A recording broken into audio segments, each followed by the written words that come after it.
سے زیادہ Peoples party پر یہ تنقید ہو رہی ہے کہ پیپلز پارٹی نے ہمیشہ عدالتوں سے متعلق اور آئین سے متعلق پیپلز پارٹی کا ایک واضح موقف رہا ہے، لیکن آپ کے حکومت میں ہوتے ہوئے آپ پر یہ تنقید ہو رہی ہے کہ آئین کی خلاف ورزی کی جا رہی ہے۔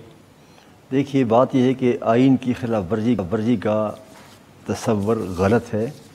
آئین کے اندر 90 دن کے انتخابات کا ذکر ہے جی، اور اصولی طور پر 90 دن کے اندر انتخابات ہونے چاہیے۔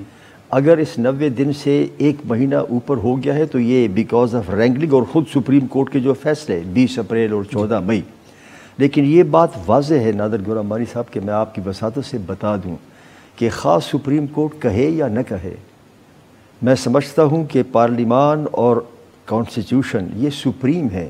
اگر کانسٹیٹیوشن کہتا ہے کہ 90 دن میں تو انتخابات 90 دن میں ہونے چاہیے۔ اگر بوجود کوئی چند ہفتہ آگے پیچھے ہو گیا تو دیٹ از سیپریٹ، اور وہ جو آگے پیچھے ہوا وہ خود سپریم کورٹ کے فیصلوں سے ہوا۔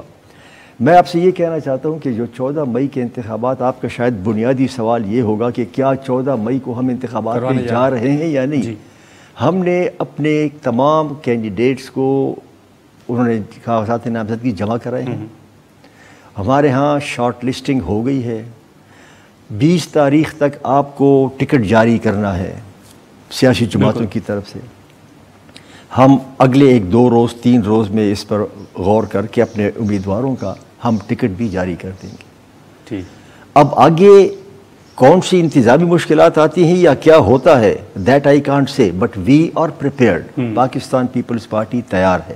دوسرا جو آپ نے دیکھا ہوگا کہ ہم نے جو ہماری میٹنگ بھی ہوئی کور کمیٹی کی، اور اس میں یہ تمام چیزیں خوب بڑی تفصیل کے ساتھ ڈسکس ہوئی ہیں۔ تو یہ اگر کوئی الزام لگائے کہ پیپلز پارٹی جو ہے وہ اس طرح آئین سے انحراف کرے گی، آئی ڈونٹ تھنک کہ یہ اسپرٹ ہے پاکستان پیپلز پارٹی کا۔ یہ میں آپ لیکن سر 14 مئی کے لیے آپ تیار ہیں، لیکن حکومت تو کہہ رہی ہے کہ ہم انتخابات نہیں کروائیں گے، 7 ہونے چاہیے، اکتوبر میں ہونے چاہیے۔